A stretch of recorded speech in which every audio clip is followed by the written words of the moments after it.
और पहलगांव आतंकी हमले के बाद से भारत और पाकिस्तान में तनाव की स्थिति है।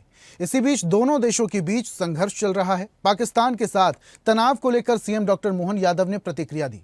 उन्होंने भारतीय सेना को बधाई देते हुए सेना के शौर्य और पराक्रम को नमन किया। सीएम मोहन ने कहा कि पीएम मोदी और भारतीय सशस्त्र बलों ने मिलकर पाकिस्तान को उसके किए का मुंह तोड़ जवाब दिया। यह हमारे लिए चुनौतीपूर्ण समय है, लेकिन साथ ही हमें अपने सशस्त्र बलों और पीएम मोदी के नेतृत्व पर गर्व होना चाहिए। हमारे दुश्मन ने हम पर हमला करने की कोशिश में कोई कसर नहीं छोड़ी है। हम किसी भी तरह की स्थिति से निपटने के लिए तैयार हैं। नापाक पाक ने जो हरकत की है, यशस्वी प्रधानमंत्री और हमारी सेना, दोनों सरकार और सेना ने मिलकर जिस प्रकार से उसका मुंह तोड़ जवाब दिया और उनके होश फाख्ता कर दिए, हमारे लिए ये चुनौती का समय भी है, लेकिन देश की सेना और यशस्वी प्रधानमंत्री के कुशल नेतृत्व का गर्व का क्षण भी है।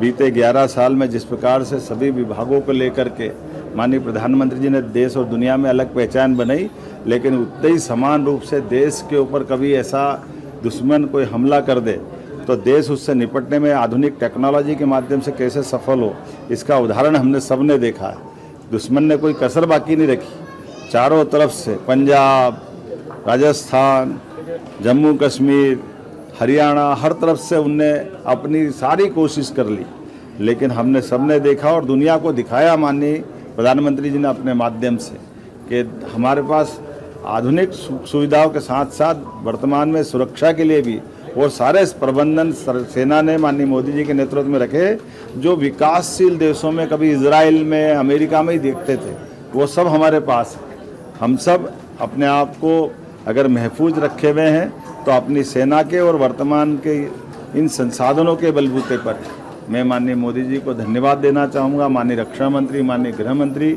और इसीलिए हमने अपने प्रदेश के स्तर पर भी इस वर्तमान हालात में भारत सरकार के निर्देश के आधार पर आज सुबह ही मैंने मीटिंग बुला ली है और हम अपने प्रदेश के भी नागरिकों को ये आने वाले किसी प्रकार की चुनौती में अपनी सारी व्यवस्थाओं को करने में हम सम्मत हों और ख़ास करके यशस्वी प्रधानमंत्री के नेतृत्व में पूरा देश एकजुटता के साथ दिखाई दे, इसके सारे प्रबंधन हमने किए हैं। और मैं मान के चलता हूं कि दुश्मन ने अगर हिम्मत की है तो उसको इसकी कीमत चुकाना पड़ेगी। लगातार मार खा रहा है, लेकिन दुश्मन इतना ढीठ है कि उसको असर ही नहीं होता। कोई बात नहीं, हम एक बार फिर पाकिस्तान को उसकी करने की कीमत चुकाने के लिए मजबूर करेंगे। मेरी अपनी ओर से सेना के इस शौर्य और पराक्रम की माननीय प्रधानमंत्री जी और सेना सभी को बधाई।